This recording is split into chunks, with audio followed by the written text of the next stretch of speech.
Hallo, ich lese heute das erste Kapitel oder auch das zweite aus Karl Mayers Arkadien brennt. Arkadien brennt ist Teil der Arkadien-Reihe, die aus Arkadien erwacht, Arkadien brennt und Arkadien fällt besteht. Das Buch kostet so, ich glaube, 18,95. Tut mir leid, wenn der Preis nicht stimmt, ich habe hier nicht die genaue Angabe. Und für die, die nicht wissen, worum es in dem Buch geht, das leider der zweite Teil ist, da ich den ersten Teil jetzt nicht habe, die hören jetzt mal zu. Der Mythos Arkadien lebt weiter. Die Leute lügen, wenn sie sagen, nichts sei so stark wie die Liebe. Das ist eine der größten und gemeinsten Lügen überhaupt. Liebe ist nicht stark. Sie ist so verletzlich wie nur irgendwas. Und wenn wir nicht Acht geben, dann zerbricht sie wie Glas. Ach, aber du liebst ihn immer noch. Sogar heute noch. Und? Helft mir das weiter. Macht mich das stärker. Sie schüttelte den Kopf. Es tut nur weh, das ist alles. Es tut furchtbar weh, jeden Tag und jede Nacht. Das ist der Klappentext. Der ist jetzt ein bisschen nichtssagend für alle, die neu in die Arkadien-Reihe einsteigen. Aber naja, also deswegen lese ich auch noch den Innenklappentext sozusagen vor, der bei der Büchereiversion reingeklebt ist. Menschen, die sich in Raubtiere verwandeln. Blutfäden zwischen Mafia-Clans. Die verbotene Liebe zu Alessandro. Rosa braucht dringend Abstand zu den Ereignissen auf Sizilien. Auf den Spuren ihres alten Lebens reist sie zurück nach New York. Aber auch dort kommt sie nicht zur Ruhe. Die mächtigen Stellvertreter des amerikanischen Clans machen Jagd auf sie. Dann findet Rosa beunruhigende Details über ihre Vergangenheit heraus und über ihren toten Vater. Aber warum spielt dabei immer wieder Alessandro eine Rolle? In Rosa keimt ein schrecklicher Verdacht. So, das ist jetzt eine Art Klappentext und ich hoffe, ihr wisst so ungefähr jetzt, was es geht. So, ich lese jetzt mal vor, schon bei 2 Minuten. Kapitel 1. Entschuldigung, ich bin eine Seite zu früh. So, das erste Kapitel. Daddy? Sie zog an seinem Ärmel. Vor der Tür liegt eine tote Katze. Gut, eine weniger. Wenn ich groß bin, will ich eine eigene. Eine nur für mich. Katzen lassen sich nicht zähmen. Meine schon. Sie wird dich verletzen. Niemals. Schweigen. Niemals. Niemals. Flucht. Draußen auf der Startbahn stieg eine Maschine in den Himmel, und die Welt um Rosa wurde still. Nirgends eine Spur von Alessandro. Während sie durch die Abflughalle hetzte, vorbei am Panoramafenster, blendete sie die Stimme ihrer 6 Begleiter aus. Für einen endlosen Augenblick nahm sie nur den Flugzeugstart in der Zeitlupe wahr, das Funkeln der Mittagssonne auf dem weißen Rumpf, dahinter die majestätische Klippen der Bucht von Palermo. Wo ist er? Sie wusste, dass die 6 Männer sie nicht aus den Augen lassen würden, dass sie ihr Ratschläge und Fragen und Belehrungen aufdrängen wollten. Aber Rosa lauschte nur ihrem eigenen Herzschlag, dem Blut in ihren Schläfen. Mit wehendem Haar stürmte sie vorneweg, während ihre Berater ihr dicht auf den Fersen blieben, redend, gestikulierend, ein Chor aus Quälgeistern, Zecken in dem dicken Fell, das sie sich während der vergangenen Monate zugelegt hatte. Ein halbes Dutzend Männer in feinen Anzügen, mit handgefertigten Handschuhen und Seidenkrawatten, gut frisiert und manikürt, blitzsaubere Geschäftsleute für jeden, der sie sah, und in Wahrheit doch nur 6 von unzähligen Verbrechern, die das Vermögen des Alcantara-Clans verwalteten. Rosas Vermögen. Sie hätte sich dafür interessieren müssen. Stattdessen begegnete sie den Fragen und Forderungen ihrer Berater mit Gleichgültigkeit, als wäre es nicht ihr Geld, um das es ging. Die 6 sorgten sich ohnehin vor allem um ihre eigenen Beteiligungen. Aus Gründen, die ihnen gehörig gegen den Strich gingen, waren sie auf Gedeih und Verderb den Launen einer 18-Jährigen ausgeliefert. Immerhin das wusste Rosa zu schätzen. Nicht mit ihnen zu reden war ein bisschen wie von ihnen zu stehlen. Damit kannte sie sich aus. Schwierig, liebgewordene Angewohnheiten abzulegen. Schweigen gleich Stehlen gleich Adrenalin. Das war gerade so viel Mathematik, wie sie in einer übervollen Flughafenhalle ertragen konnte. Ihr hellblondes Hexenhaar fiel wild und wirr über ihre schmalen Schultern, so resistent gegen Bürsten wie Rosas blasser Teint gegen Bräune. Die Schatten um ihre Augen ließen sich nicht durch nichts vertreiben und waren im letzten Jahr noch dunkler geworden. Einige hielten sie für Make-up, Kajalstift für den gemäßigten Gothic-Look, aber Rosa war damit geboren worden. Sie gehörten zu ihr wie so vieles, was sie nicht wieder los wurde. Ihre Schwächen, von Nägelkauen bis Neurosen. und ihre Abstammung samt den gewöhnungsbedürftigen Eigenschaften, die damit herumgingen. Wo zum Teufel steckte Alessandro? Er hätte hier sein müssen.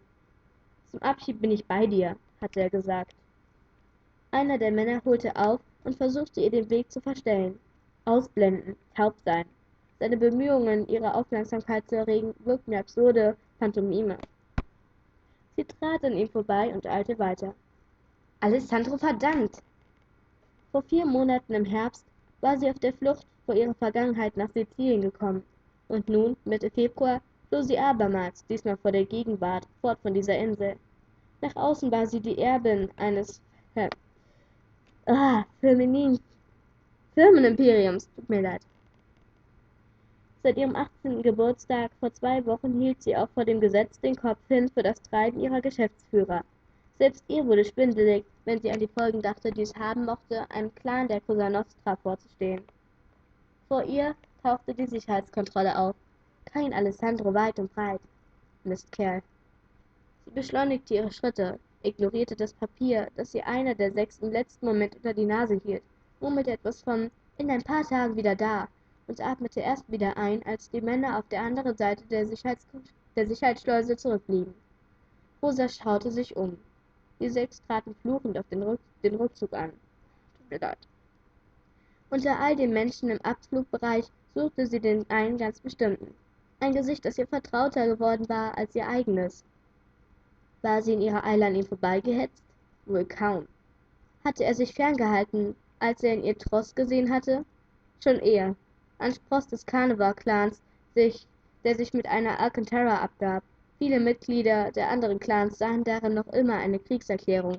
Rosa und Alessandro wussten beide, dass es genug Stimmen in ihren eigenen Familien gab, die hinter vorgehaltener Hand forderten, die Leichen der beiden im Meer zu versenken.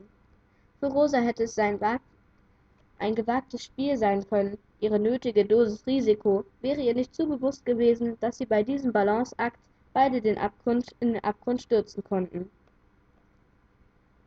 Am Ende lief es darauf hinaus, sich zu trennen oder für diese Liebe ihr Leben einzusetzen. Die 6 Männer außerhalb der Absperrung ertrugen Rosas Desinteresse, weil sie wussten, dass für sie dadurch auf lange Sicht größere Befugnisse heraussprangen. Aber Rosas Verhältnis mit einem Carnival wog schwer. Alcantaras und Carnivals waren seit jeher Todfeinde, die es nur einem mysteriösen Friedenspakt aus uralter Zeit verdankten, dass sie einander nicht länger ausgelöscht hatten. Mit erzwungener Koexistenz konnten die Clans notgedrungen leben. Ein Bündnis aber, das im Bett zweier Teenager geschlossen wurde, war für die meisten nicht zu tolerieren. »Wie lange werden die anderen sich das ansehen?« hatte Rosa einmal gefragt. »Bis wir sie zwingen können, dafür die Augen zu verschließen«, hatte Alessandro erwidert, »und sie am besten gar nicht wieder aufmachen.« Wenn einer von ihnen verstand, was es bedeutete, der Capo eines Mafia-Clans zu sein, dann er. Rosa war gegen ihren Willen zum Oberhaupt ihrer Familie geworden. Alessandro aber hatte für seine Position gekämpft. Er hatte den Mörder seiner Eltern getötet, und in den vergangenen Wochen waren weitere seiner Widersacher verstummt, auf die eine oder andere Weise. Selbstschutz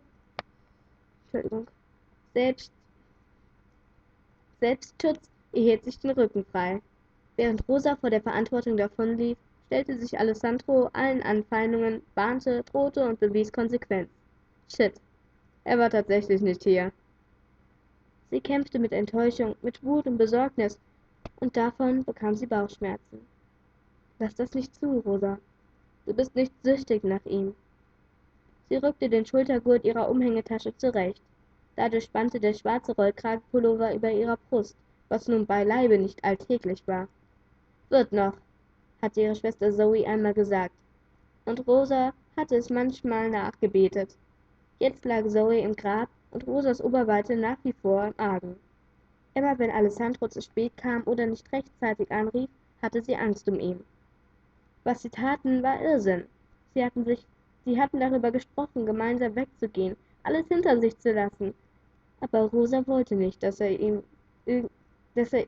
ihretwillen etwas aufgab. Sie würde niemals Forderungen anstellen. Wenn sie eines Tages wirklich gehen wollte, dann würde sie ihn auf keinen Fall mit sich zerren. Das war nicht ihre Art. Lieber wollte sie ohne ihn todunglücklich sein, als ihn zögern zu sehen.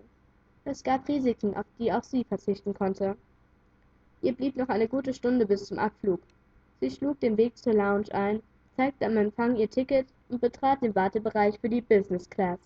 Sessel und Sofas, zu Sitzgruppen angeordnet, ein üppiges Buffet, auch für Vegetarier wie sie, Reihen von Computerterminals mit Online-Zugang, klassische Musik aus Lautsprechern in der Decke und Kaffee. Na also. Geschäftsmänner taxierten sie. Ihr Rollkragenpullover fiel bis auf ihre Oberschenkel. Dazu trug sie schwarze Jeans. Klapprig fand sie sich mit ihren vorstehenden Hüftknochen und den viel zu dünnen Beinen. Offenbar sahen ein paar der Managertypen in den Sesseln das anders. Rosas Lippen formten ein herzliches Kinderficker und lächelten lieblich. Über eine der Trennwände zwischen den Sitzecken ragte ein Kopf hinaus, wandte sich in eine andere Richtung, tauchte ab, kam wieder hoch. Der Blick traf direkt ihre Augen.